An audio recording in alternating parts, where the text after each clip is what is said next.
Boa noite, grupo abençoado. Que saudades! Vamos tirar a mensagem do livro de Atos 18. Semana passada a gente viu em 17 que Paulo estava em Atenas e agora ele está em Corinto. Chegando em Corinto, Paulo encontra com um casal muito especial chamado Áquila e Priscila. Esse casal, eles já tinham se convertido, já tinham entendido quem era Jesus Cristo e já estavam pregando o evangelho. E quando Paulo chegou, então eles se juntaram para passar um tempo juntos e fazer tendas. E nos sábados Paulo ia para as sinagogas pregar as boas novas.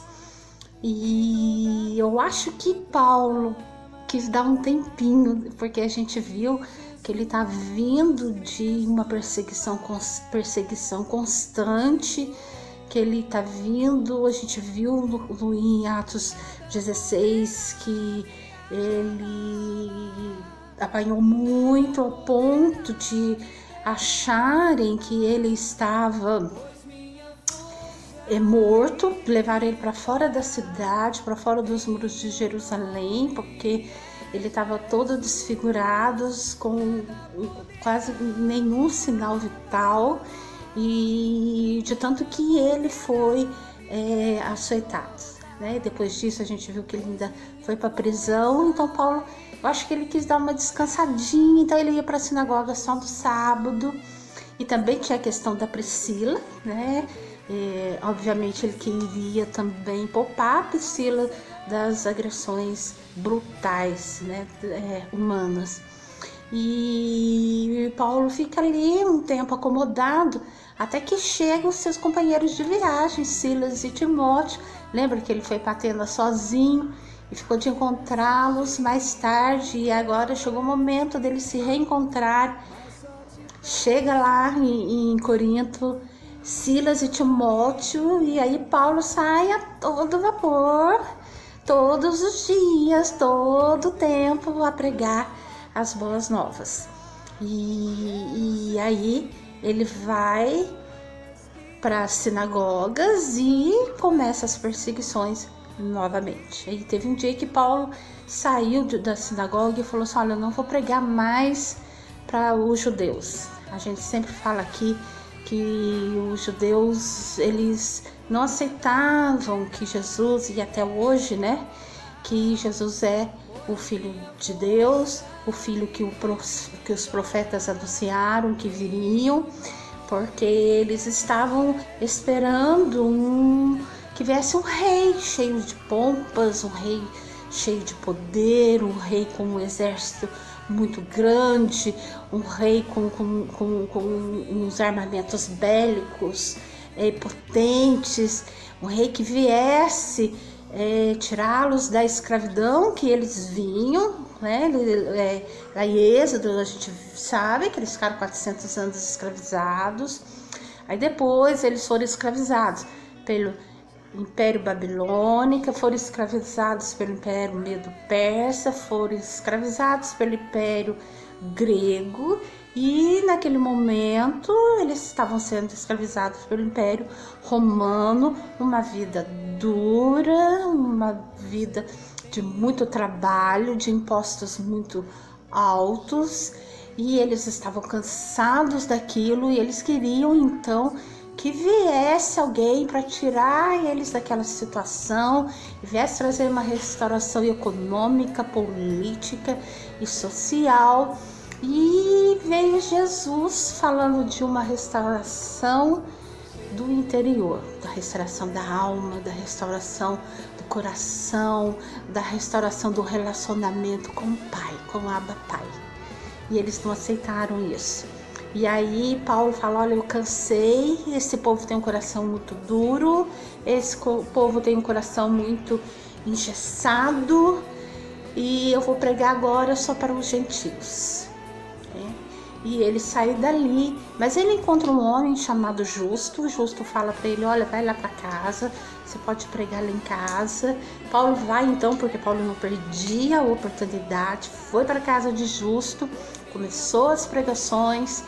E o trecho fala, porque a casa de Justo era coladinho com a sinagoga.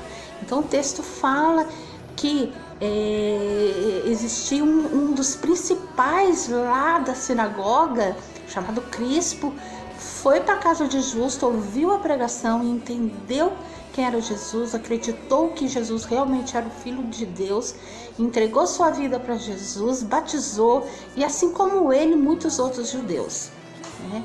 E isso enfureceu mais e mais os judeus, né? E nesse momento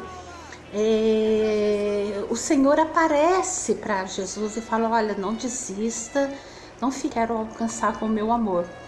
E aí Paulo então continua a sua pregação e ele fica ali mais 1 ano e 6 meses, porque Corinto era uma cidade muito complicada. Em Corinto existiam os templos, os deuses, existia o templo da deusa Afrodite, a deusa do amor, e que levou as pessoas a ir pelo caminho da prostituição. Existia o templo de Apolo. Era uma cidade portuária, era marinheiros chegando, e os marinheiros daquela época tinham uma vida muito árdua, uma vida dura, né? Demoravam muitas viagens. Quando eles chegavam então em Corinto, eles de imediato já procuravam as prostitutas. Então era uma cidade que tinha os princípios morais já muito já dilacerados, né? Mas nós vamos ver isso mais na frente, na carta que Paulo escreve aos Coríntios, que são 2 cartas. E Paulo então começa a pregar ali. Eles pegam Paulo e levam Paulo para o tribunal, mas diz ali que o procônsul chamado, acho que é Gaio, né? Acho que é isso, né? Gaio, não dá atenção, fala assim: gente, eu não tenho nada com essa questão de vocês, essa é uma questão do povo de vocês, e liberou todo mundo então pôde ir para sua casa. Paulo então sai dali, juntamente com o casal, com Áquila e Priscila, e eles vão para Síria, depois eles vão para Éfeso. Depois a gente vai ver Paulo escrevendo para os Efésios, né? Ali ele prega e ali ele se despede de Áquila e de Priscila. E aí ele sobe para Cesareia, sobe para Jerusalém, depois desce para Antioquia, desce para Galácia, que depois nós vamos ver a carta dele aos Gálatas, desce para Frígia, e ele continua pregando o evangelho, continua sendo perseguido, mas ele não desiste, porque ele queria pregar esse amor que um dia o alcançou. Ele queria que outras pessoas fossem alcançadas. Ele que tinha tido uma experiência real com Jesus Cristo, que precisou cair de um cavalo, que precisou ir para o chão, que precisou se desconstruir tudinho, de abrir mão de toda a tradição, de todo o intelectualismo, de toda tradição teológica que ele foi criado, que de todo conceito, de preconceito, ele teve que se esvaziar e ver Jesus real para ele. E ele quis então passar esse Jesus a qualquer preço para as pessoas. E aí Paulo continua, e aí nós vamos voltar ali em Éfeso, que ficou aquele casal, que ficou Áquila e que ficou Priscila.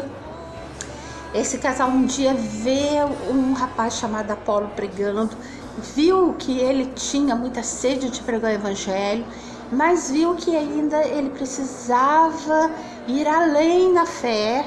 E aí eles chamaram ele, conversaram com ele, colocaram para ele que era necessário que fosse além de um simples religioso, que ele ainda estava falando somente do arrependimento que João Batista pregava, mas que era importante pregar mais do que isso. Era importante pregar que o Espírito Santo está agora morando dentro de nós. É importante ser batizado pelo Espírito Santo. É importante entender que Deus, lá do Torá, lá do Antigo Testamento, que morava no céu e que de vez em quando mandava o Espírito Santo para alguns homens, agora ele mudou de endereço, agora ele está morando dentro de nós, porque Jesus trouxe para dentro de nós, porque Jesus se manifestou, porque ele habitou dentro entre nós, e agora ele fez morada aqui dentro. Ele voltou para o lado do Pai, mas deixou o Espírito dele que está aqui dentro, e é esse Espírito que nos faz ir além, é esse Espírito que nos faz entender que agora não somos mais criatura, que nós somos filhos dele, porque nós temos um DNA dele, e porque agora somos cidadãos do céu, e é preciso então que caminhemos em direção desse reino, dos valores desse reino, tendo contato com a palavra, tendo contato com as promessas, que são 8.000 só individuais para nós, que são lindas e que são maravilhosas. E aí Apolo então sai da casa de Áquila e de Priscila e começa então a pregar, e muitos converteram. Quem sabe na nossa vida existe um casal que queira nos ajudar nessa caminhada dentro do reino de Deus, ou quem sabe existe um Áquila querendo falar conosco, quem sabe existe ou só uma Priscila querendo falar conosco, querendo caminhar conosco, porque uma coisa é certa nessa crise toda que nós estamos vivendo, duas coisas, né, tá bem claro. Uma é que nós chegamos no ponto que nós falamos assim para Deus: ok, nós não temos controle de nada agora é só o Senhor, agora é dependência total do Senhor, do seu amor e da sua misericórdia. E outra coisa, nós precisamos do outro, nós precisamos um dos outros, precisamos do amor do outro, precisamos do cuidado do outro. É a cruz, né? Por isso que quando perguntaram para Jesus qual é o maior mandamento, amar ao Pai com toda a sua força, com todo o seu entendimento, com toda a sua alma, e amar ao seu irmão. Chegamos agora no ponto em que é visível essa cruz em nossas vidas. Então vamos continuar unidos, continuar buscando a palavra, continuar querendo, ansiando cada vez mais em seguir os passos de Jesus e aprender com ele e agradecer a ele por ele ter saído do céu, por ele ter andado, por ele ter feito tanto, por ele ter ido na cruz, por morrer, para morar dentro de nós. Amém, que estejamos cada vez mais unidos para sermos aperfeiçoados no amor de Jesus. Um beijo e até Atos 19.